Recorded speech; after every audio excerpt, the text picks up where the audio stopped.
बिस्मिल्लाहिर्रहमानिर्रहीम। अस्सलाम वालेकुम नाज़रीन, नई वीडियो में खुश आमदीद। मैं प्रोफेसर आज़म सागर हूँ और आप मेरा यूट्यूब चैनल देख रहे हैं। नाज़रीन, उम्मीद करता हूँ कि सभी खैरियत से होंगे और अपनी फैमिलीज़ के साथ खुश खुरम ज़िंदगियाँ गुजार रहे होंगे। अल्लाह ताला यूँ ही सभी को हंसता मुस्कुराता खिलखिलाता खुश और आबाद रखे। कभी कभी ना नाज़रीन, मैं बैठ कर सोचता हूँ कि यार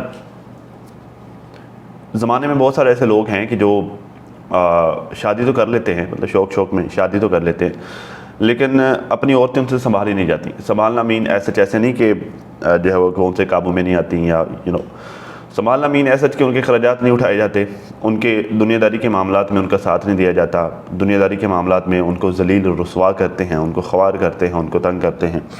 अभी कल जो है वो मुझे मेरा बाई चांस थाने जाना हुआ, पुलिस स्टेशन। अच्छा, वहाँ पर एक खातून, अच्छा यूट्यूब चैनल भी है उसका, आई थिंक शाज़िया बीबी के नाम से यूट्यूब चैनल है, सबा अहमद व्लॉग्स के नाम से अगर आप सर्च करेंगे तो उनके साथ भी कुछ वीडियोस हैं उसकी। तो अच्छा, वो लड़की जो है वो थाने में उससे मुलाकात हुई। मुलाकात कैसे, मतलब मेरी क्या मुलाकात होनी, उसका कोई इशू चल रहा था थाने में। अब वो अकेली थी, आगे से कोई 10-15 लोग और थे जिनके साथ उसके कोई इशूज़ चल रहे थे, कोई मैटर चल रहे थे। और इशू ये था कि एक लड़के ने उसके साथ शादी की, मतलब उसका कोई था, उनका आपस में कोई अफेयर वगैरह था, और फिर जो है वो उन्होंने निकाह कर लिया छुप के। अब लड़का ये कहता था कि मैं जो है अपने वालिदैन को मना लूँगा, हम पहले शादी कर लेते हैं, फिर 1-2 दिन में, 2-4 दिन में मैं मेरे वालिदैन को मना लूँगा, और फिर जब हम मेरे वालिदैन के घर पे हम हंसी खुशी इकट्ठे रहने लगेंगे।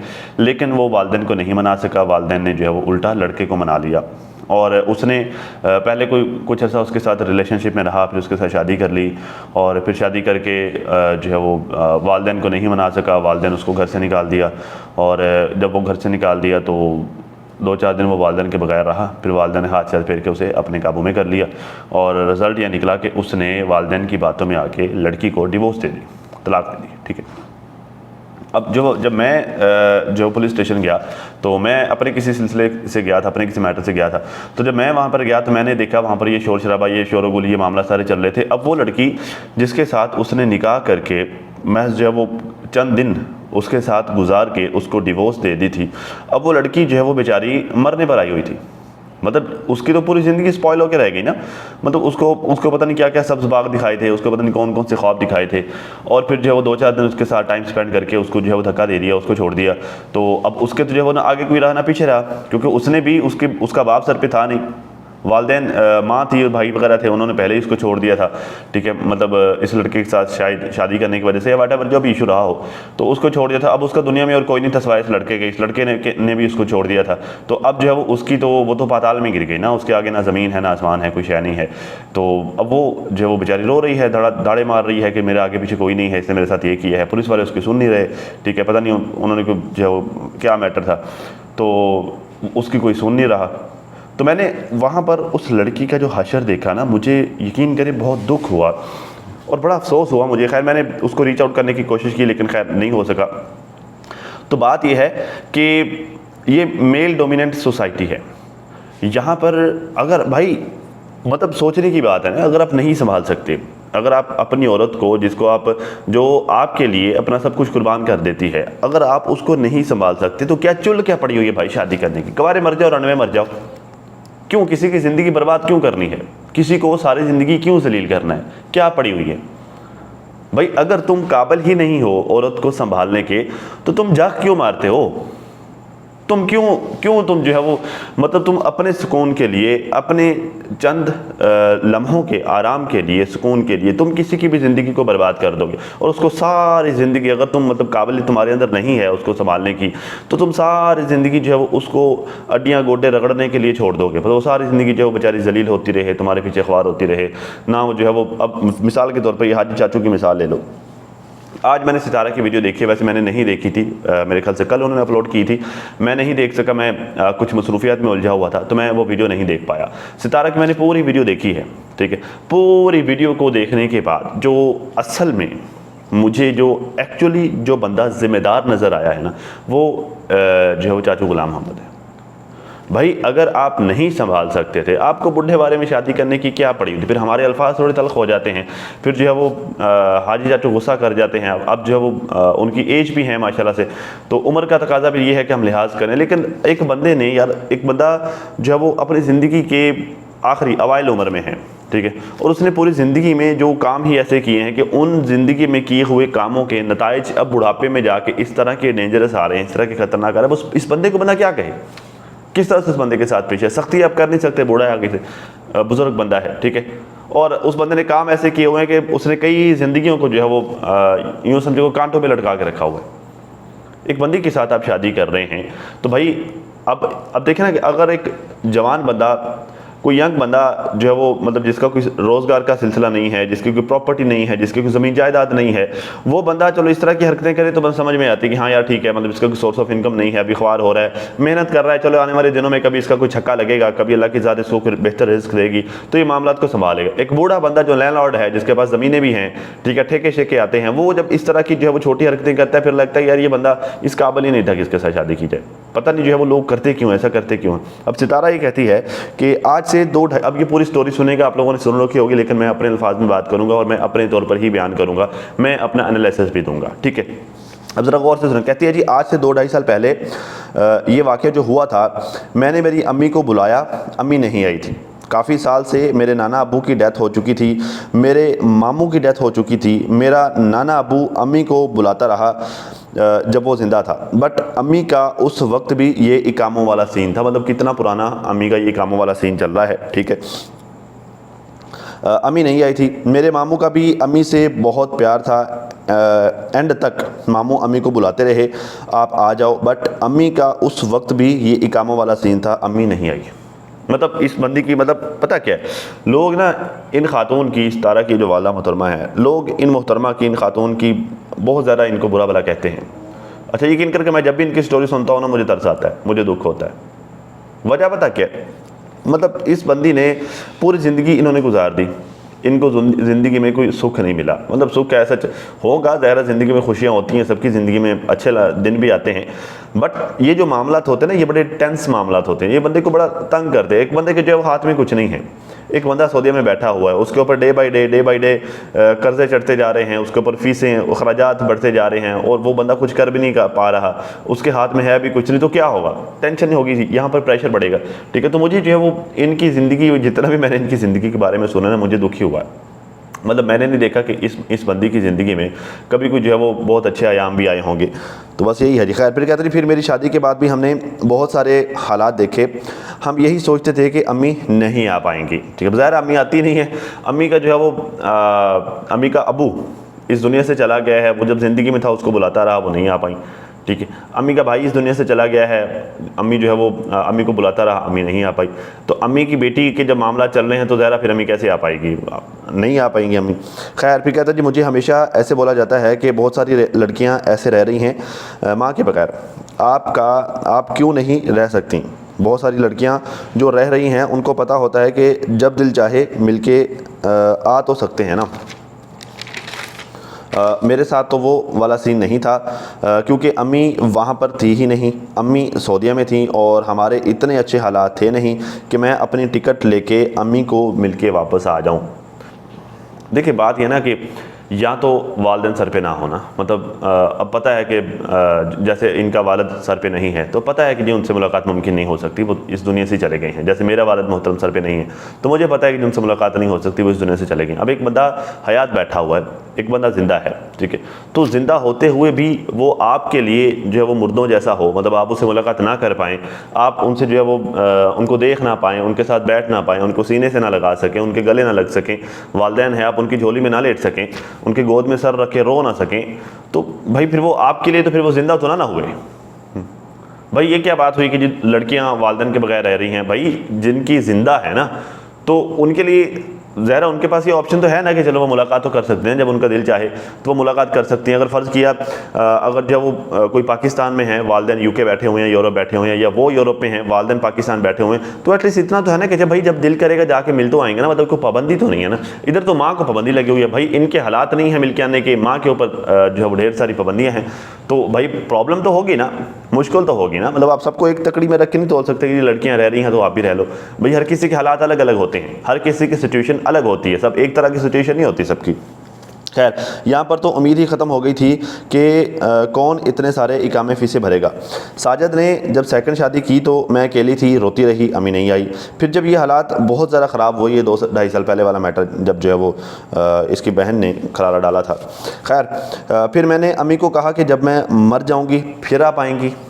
फिर खैर अम्मी आ गई, अम्मी आई और फिर अम्मी छुट्टी लगवा के आई थी और गिवन टाइम पर अम्मा का वापस जाना ज़रूरी था। फिर अम्मी को वापस भेजा कि अम्मी आप खरूज लगवा के आएँ, मैं आपको हर साल उम्रा करवाऊँगी। हाँ, उन दिनों ये बातें चली भी थी, मतलब उन दिनों जब अम्मा पाकिस्तान आई थी और फिर वापस गई थी, उन दिनों ये मैटर चले भी थे कि सारा की अम्मी वापस जा रही है। फिर सारा ने वीडियो भी बनाई थी कि अम्मी को मैंने यहाँ से कहा है कि आप जाएँ खरूज लगवा के वापस आएँ, क्योंकि इस तरह जो फिर बंदा पाबंदी में होता है, जब आप खरूज लगवा लेंगे फिर आपका जब दिल चाहेगा आप वीज़ा लगवाएंगी, चले जाएंगी। उम्रा का वीज़ा लगवा दिया या विज़िट वीज़ा हो गया, तो जितना भी आप टाइम वहाँ पे स्पेंड करना चाहेंगे आप स्पेंड करके वापस आ जाएंगे। उन दिनों ये मामला चले भी थे, मतलब मुझे भी पता है इन सारी चीज़ों का। अम्मी वापस गई, दोबारा आई तो फिर खरूज लगवा के नहीं आई। अच्छा, अब ये चल रहा है कि यहाँ अम्मी वहाँ पर गई, ख़र्चा किया, पैसा शैसा लगाया सितारा ने पीछे से, और ख़र्चा करके अम्मा को वापस लेके आई। अब वापस आई, यहाँ से जो है वो सारे मामला करके भेजा जा रहा है कि अम्मी अब आप जाएँ खरूज लगवा के आएँ। वहाँ पे जा रही है तो वहाँ पर खरूज नहीं लगवाया जा रहा, ठीक है। अब ऐसा नहीं, अब देखिए एक लड़की जो अपनी माँ के लिए ख़र्चा कर रही है, उसके वो इकामे फ़ीसें शीसें टैक्स वगैरह सारे मामला वो भर रही है, तो क्या वो खरूज पर जो ख़र्चा ना वो नहीं भरेगी? ऐसा नहीं है कि वो भरती नहीं होगी। मसला ये है कि जो वहाँ पर मौजूद लोग हैं वो इस हक़ में नहीं है कि अम्मा का खरूज लगे, वो इस हक़ में नहीं है कि अम्मा के लिए आसानी पैदा हो।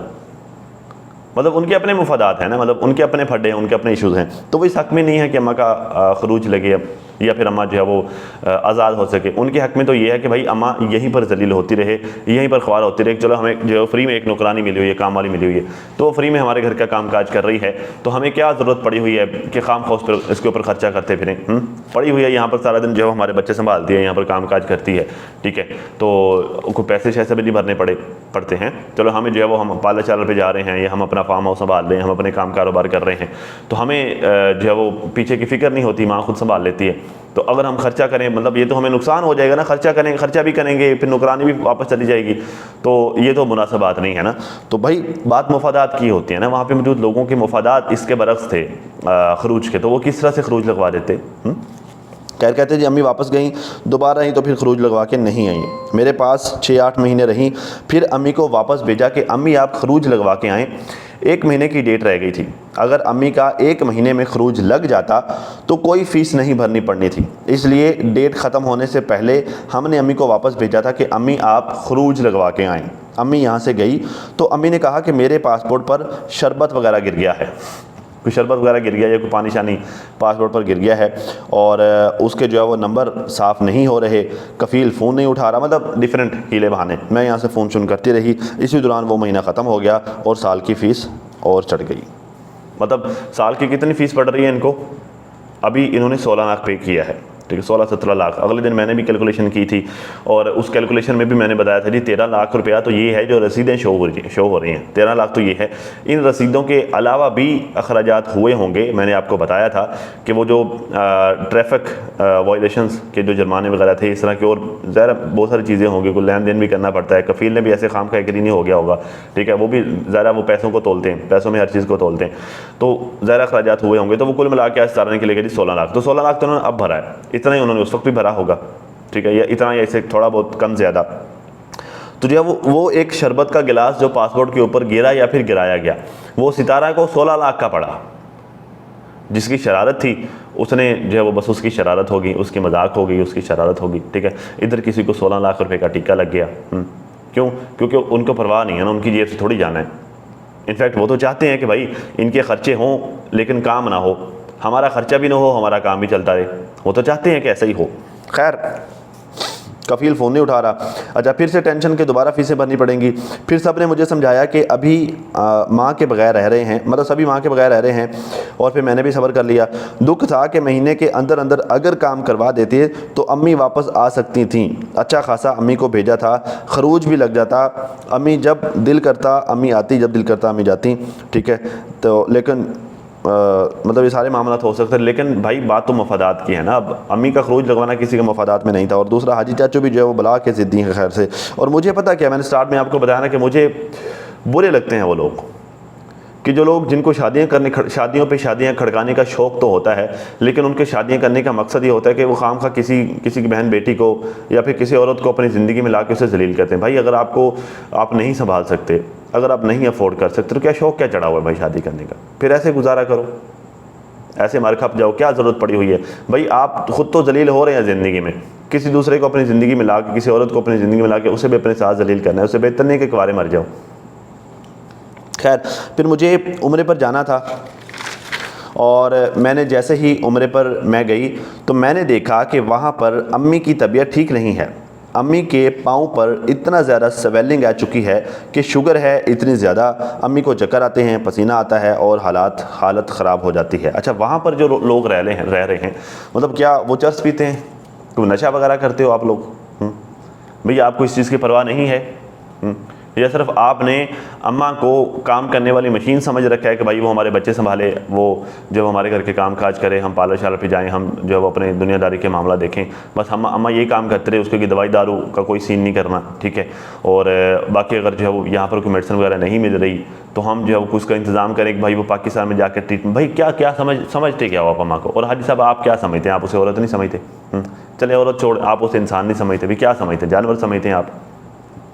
आपको ज़रा से भी शर्म नहीं आई कि एक बंदी, मतलब मुझे दुख हुआ इस बात से कि एक बंदी, मतलब पता ही नहीं था ना पहले इन सारी चीज़ों का। और मुझे जो है वो हैरानी हुई जब सितारा वहाँ पर गई, उसने ये सारे हालात देखे। आगे मतलब उन्होंने यही बातें बताई हैं ना, जब उन्होंने सारे हालात देखे तो वो खामोशी से इन सारे मामलात को सेटल करने में लग गई। होती यहाँ पर बड़ी बाजी, आते हुए जो है वो रोते हुए व्लॉग आना था, मस्जिद नबी में बैठ कर व्लॉग आना था, कुरान पाक हाथ में पकड़ कर व्लॉग आना था। ओए होए होए होए, मेरे साथ जुल्म हो गया, ठीक है? तो वहाँ पर गई, इसने देखा जी हालात ऐसे हैं, वो जो है वो लग गई मामलात को ठीक करने में। तो क्या जो वहाँ पर लोग इतने अरसे से देख रहे थे, भाई अगर अम्मा का पाँव ख़राब हुआ था शुगर की वजह से, तो मतलब ये कोई छोटी सी बात तो नहीं है भाई। ये मामला इतना सवेर होता है, इतना डेंजरस होता है कि पाँव काटना पड़ जाता है। शुगर की वजह से जो ज़ख्म होते हैं वो पूरे के पूरे जिस्म खा जाते हैं। तो क्या इन लोगों को नहीं पता? जाहिल हैं, अजीब लोग हैं यार। पता नहीं मुझे समझ नहीं आती यार किस तरह के लोग इस फैमिली में रहते हैं। खैर, मैंने अम्मी को कहा कि आपको हॉस्पिटल लेके जाते हैं, डॉक्टर को दिखाते हैं। अम्मी ने कहा कि मैं नहीं जा सकती हॉस्पिटल क्योंकि मेरे डॉक्यूमेंट्स कंप्लीट नहीं हैं, क्योंकि फ़ीस नहीं भरी गई।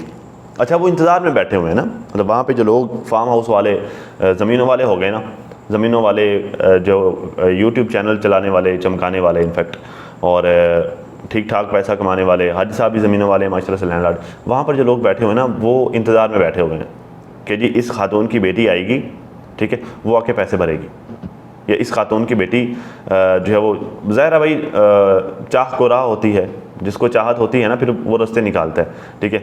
जो इसको चाहती है वही जो है वो रास्ते निकालेगी और फिर इसको यहाँ से लेके जाएगी अगर उसको ज़रूरत होगी तो, ठीक है? नहीं तो इसने ऐसे यहीं पर जो है मरका पे जाना है। अब क्या कहें यार, अल्फाज सख्त है, लेकिन जो इन बेगैरतों ने काम ही ऐसा किया, अब और क्या करें?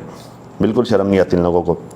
मैंने अम्मी की हालत देखी तो मैंने कहा कि इस तरह तो आप फ़ीसों की वजह से, फ़ीसों के बोझ तले आप दब कर रह जाएंगी। क्योंकि जब मैं उम्रा करने गई तब 1 महीना रहता था, दूसरे साल की फ़ीस भी ऐड हो जानी थी। अब जो है वो 16 लाख रुपया पिछले साल का, ठीक है, और 16 लाख और ऐड होता तो 32 लाख रुपया ये हो जाना था। 16-17 जितना भी ऐड होता, 32 लाख ही और ऐड हो जाना था, ठीक है? अब 32 लाख ज़रा इतनी अमाउंट, बिग अमाउंट भरने की हिम्मत किसने करनी थी? चलो अगर 17 भर देती, अगर ना भरती, साल और ऐड होता, 16 लाख और ऐड हो जाता, साल और ऐड होता, 16 लाख और ऐड हो जाता, कुछ 4-5 साल मजीद ऐड होते, तो भाई करोड़ रुपया भरने की हिम्मत किसमें थी?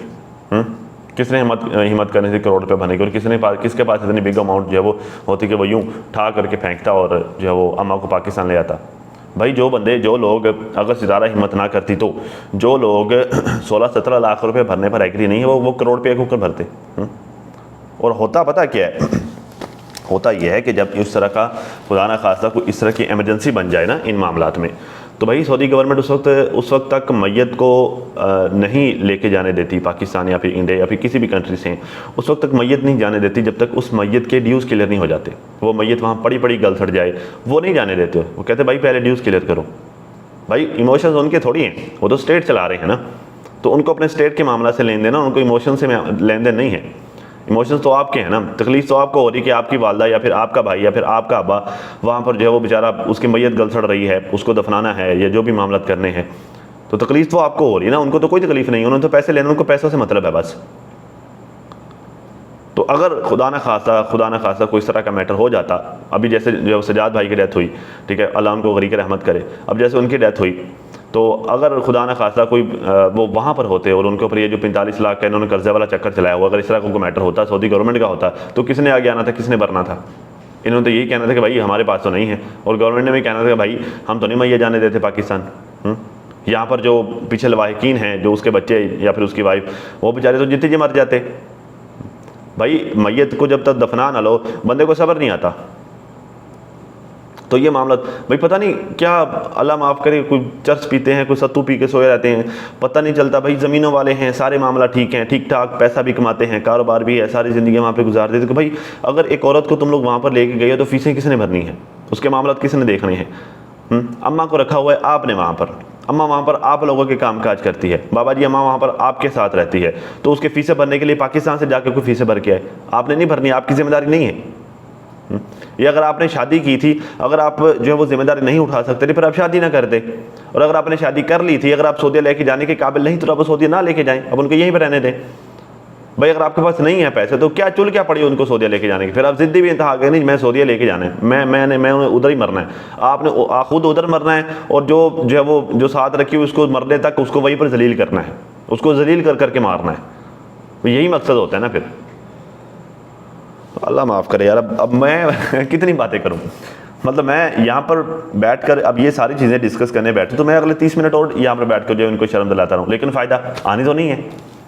भाई अब तक नहीं आई, 2 साल हो गए लोग चीख रहे हैं, 2 साल से भी ज़्यादा हो गए। एक लड़की जो है वो, एक ऐसी लड़की बूढ़ी उम्र में भी, हाजी साहब की मैं बात कर रहा हूँ, बूढ़ी उम्र में हालांकि ज़मीनें हैं, जायदादें हैं, सारा कुछ है, फिर भी जो है वो रोज़ी रोटी का, नॉर्मल रोज़ी रोटी का सिलसिला उस लड़की की वजह से चला है। ठीक है, इनके ख़ानदान के अक्सर लोग, असगरा जो है वो 8 लाख का रोना रो रहा होता है, ड्रामेबाजियाँ कर रहा होता है बेगैरत, बेशक उसकी बीवी होगी सलमा, ये सारे के सारे क्या है, उसको रोज़ी रोटी का सिलसिला उसने चला के दिया हुआ है। पूरे के पूरे टब्बर, हर किसी की अपनी अपनी साजिश होती है, सारे कोई ना कोई नया से नया टोपी ड्रामा लेके आ जाते हैं, लेकिन आ जाके अगर जड़ को पकड़े तो रोज़ी रोटी का सिलसिला उसने चला के दिया हुआ है। मतलब उसकी वजह से अल्लाह ताला की ज़ात ने जो है वो रोज़ी रोटी का निज़ाम बनाया हुआ है।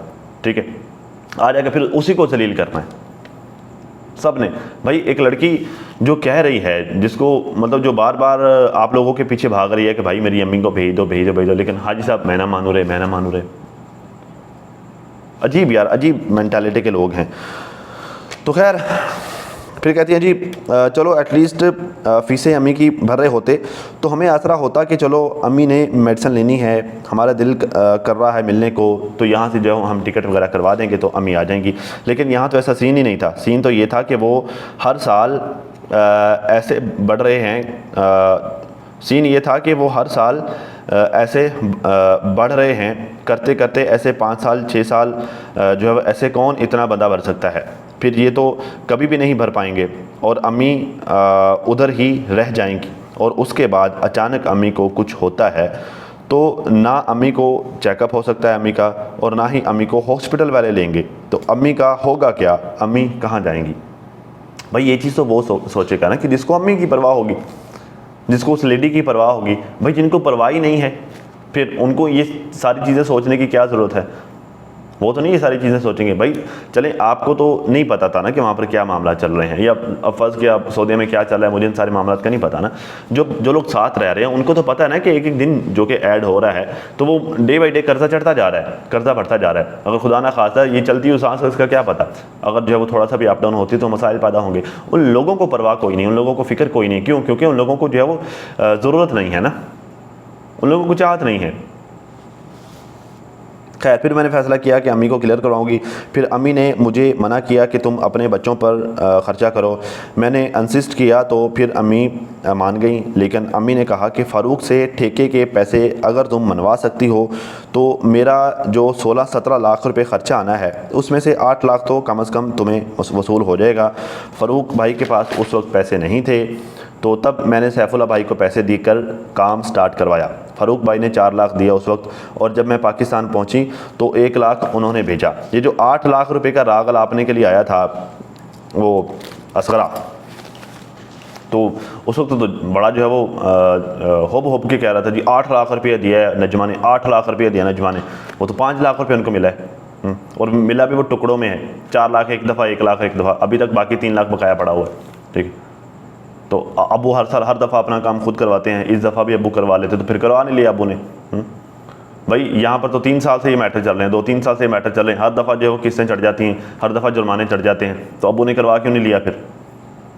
ठेका तो आता अबू को 8 लाख रुपया, वो भी इस साल जो है वो 8 लाख रुपया आया, पहले तो 8 लाख भी नहीं आता था, इससे भी कम आता था। यहाँ पर तो खर्चा 16-17 लाख रुपये हो जाता है। तो अब्बे ने पहले ही क्यों नहीं करवा लिया? बात यह है कि सारी खाम खा की बिला वजह की ज़िद, मकसद ये होता है अगले बंदे को खाम खा जानबूझ के जलील करना है और कुछ भी नहीं। तो खैर नाज़रीन, ये मामलात हैं, अल्लाह ताला नाज़रीन इनको हिदायत दे। चीज़ें और भी बहुत सारी चल रही हैं नाज़रीन। इस वक्त जो है वो डीडी का भी कोई मैटर चल रहा है, और आंटी रुबीना का, डीडी का, नीनू का, शाहरुख का, और बहुत सारे लोग इसमें इन्वॉल्व हैं। तो मैटर काफ़ी सारे चल रहे हैं, तो उन सारी चीज़ों पे डिस्कस करेंगे इंशाल्लाह नेक्स्ट वीडियो में। तब तक के लिए अपना और अपनी फैमिली का बहुत ज़्यादा ख्याल रखिए, और साथ अपनी दुआ में मुझे भी लाजमी याद रखिएगा नाज़रीन। मिलते हैं किसी नई वीडियो में, तब तक के लिए अल्लाह हाफ़िज़।